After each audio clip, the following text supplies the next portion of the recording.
नमस्कार दोस्तों, कैसे हैं आप सब लोग। मैं गौरव वैष्णव एक बार फिर से आप सभी का स्वागत करता हूं आपके अपने अनंत आईएएस कोचिंग के ऑफिशियल यूट्यूब चैनल पर। तो दोस्तों, आपके लगातार फोन और मैसेजेस आ रहे हैं कि सर ईडब्ल्यूएस का एज रिलैक्सेशन बढ़ा या नहीं बढ़ा, उनके एक्स्ट्रा अटेम्प्ट उन्हें मिलेंगे या नहीं मिलेंगे। तो इस संदर्भ में आज के वीडियो में हम चर्चा करेंगे कि माननीय एमपी हाईकोर्ट ने इस संदर्भ में क्या कहा था। तो पूरा मामला यह है कि एक रिट पिटीशन एमपी हाईकोर्ट में दायर हुआ था, जो कि दायर किया था आदित्य नारायण पांडे के द्वारा versus union of India and others. और इसमें 14 फरवरी को एक अंतरिम आदेश एमपी हाईकोर्ट के द्वारा, माननीय एमपी हाईकोर्ट के द्वारा दिया गया था, जिसमें उन्होंने यूपीएससी को कहा था कि ईडब्ल्यूएस परीक्षार्थियों को 5 साल की आयु सीमा में छूट प्रदान की जाए। जिस प्रकार से एससी, एसटी, ओबीसी में एक तो रिजर्वेशन जो मिलता है वो मिलता ही है, साथ में एज में रिलैक्सेशन भी मिलता है और अटेम्प्ट्स में भी छूट मिलती है।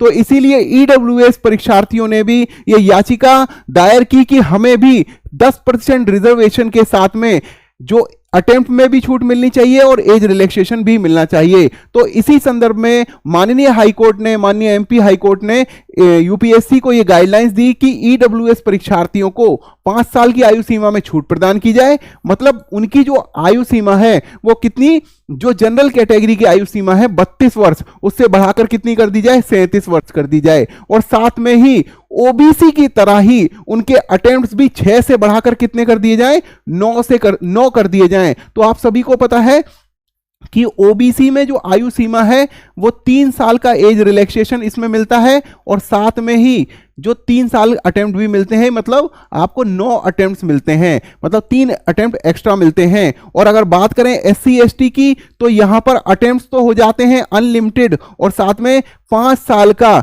एज रिलैक्सेशन भी मिलता है। तो इसी तर्ज से, इसी संदर्भ में ईडब्ल्यूएस ने भी याचिका की कि हमें रिजर्वेशन के साथ में एज में भी रिलैक्सेशन दी जाए और साथ में नंबर ऑफ अटेम्प्ट्स भी हमारे बढ़ाए जाएं। तो ये जो माननीय एमपी हाईकोर्ट ने आदेश दिया था, उसके बाद बहुत सारे परीक्षार्थियों ने क्या कहा किया कि वो यूपीएससी ऑनलाइन की वेबसाइट पर गए और वहां पर उन्होंने फॉर्म भरने की कोशिश की और जो अपने एक्स्ट्रा अटेम्प्ट का प्रयास किया। जिनकी 32 साल की उम्र हो गई है ईडब्ल्यूएस कैटेगरी में, तो उन्होंने सोचा कि अगर इस प्रकार से एमपी हाईकोर्ट ने जो आदेश दिया है उसको मान लिया गया तो हमें एक्स्ट्रा अटेम्प्ट मिलेंगे, लेकिन ऐसा कुछ नहीं हुआ। तो बहुत सारे परीक्षार्थियों ने इसीलिए हमें मैसेज किए, फोन किए और अपने व्हाट्सएप के माध्यम से भी हमसे सवाल पूछे। तो हुआ यह कि माननीय कोर्ट के आदेश के बाद भी यूपीएससी ने अपने एप्लीकेशन में कोई अपडेट नहीं किया और ना ही आयु में और ना ही प्रयास की कोई छूट में कोई बदलाव हुआ। तो 24 फरवरी 2025 को जो याचिकाकर्ताओं के वकील हैं, जो लीगल टीम है उसने, जिसको कपिल सिब्बल लीड कर रहे हैं, देश के जाने माने वकील हैं, उनकी टीम ने याचिकाकर्ताओं की ओर से यूपीएससी द्वारा कोर्ट का आदेश ना मानने का सवाल उठाया। पर इस पर यूपीएससी ने पहले ही अपनी सफाई दे दी है कि वो पॉलिसी मेकिंग का काम नहीं करते। जो पॉलिसी एग्जिस्ट है, जो डीओपीटी के द्वारा जो गाइडलाइंस दिए जाते हैं, दिशा निर्देश दिए जाते हैं, उनके हिसाब से ही यूपीएससी का काम है एग्जाम को कंडक्ट कराना। पॉलिसी में फेरबदल का काम सरकार का काम है, डीओपीटी का काम है, उससे रिलेटेड यहां पर कोई फेरबदल नहीं की जा सकती। तो इसीलिए आज 28 फरवरी है, आज करेक्शन विंडो जो है वो हमारी खत्म होने वाली है। इसके बाद हम फॉर्म में कोई बदलाव नहीं कर पाएंगे। तो आज आखिरी दिन है, आज 28 फरवरी को अभी तक की वास्तविक स्थिति क्या है इस पर हम आपसे बताने वाले हैं कि Aditya Narayan Pandey versus union of India case में यूपीएससी के द्वारा इस पर अभी कोई आधिकारिक सूचना नहीं दी गई है, उस गाइडलाइन के बावजूद भी।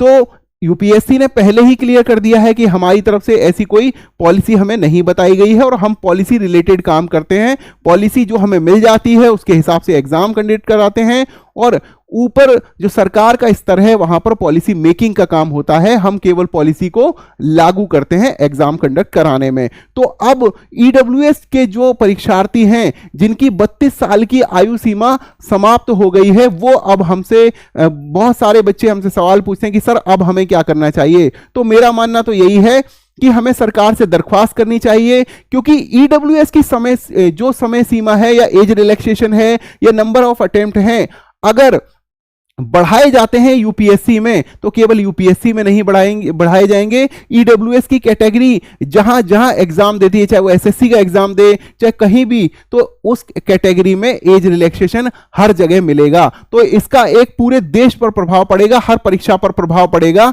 तो इसलिए क्या कर सकते हैं कि सभी परीक्षार्थी मिलकर एक दरख्वास्त कर सकते हैं सरकार से, एक शांतिपूर्वक तरीके से प्रार्थना कर सकते हैं। जैसे कि कोर्ट में केस डालना भी एक शांतिपूर्ण तरीका है, एक लीगल तरीका, एक कानूनी तरीका है, तो इस प्रकार से किया जा सकता है। लेकिन जो भी तरीका होना चाहिए कानूनी होना चाहिए, वो लीगल होना चाहिए, शांतिपूर्वक तरीके से होना चाहिए, क्योंकि आपके किसी भी कार्य से देश की संपत्ति को कोई नुकसान नहीं पहुंचना चाहिए। मैं एज ए टीचर हमेशा जो अपने परीक्षार्थी हैं उनको समझाता रहा हूं कि आपके किसी भी कार्य से आपके अपने देश को, आपके अपने भारत देश को कोई नुकसान नहीं होना चाहिए। तो शांतिपूर्वक तरीका अपनाइए, सरकार से प्रार्थना कर सकते हैं।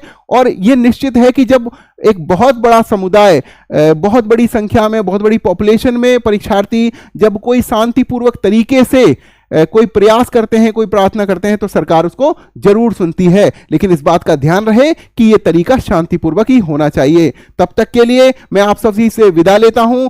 आज तक कोई परिवर्तन नहीं हुआ है, आगे हम ये प्रार्थना सरकार से कर सकते हैं कि इसमें कोई परिवर्तन किया जाए। भविष्य में ऐसा यदि कुछ होता है तो हम आपको जरूर बताएंगे। तब तक के लिए आप सभी को मेरा नमस्कार। जय हिंद, जय भारत।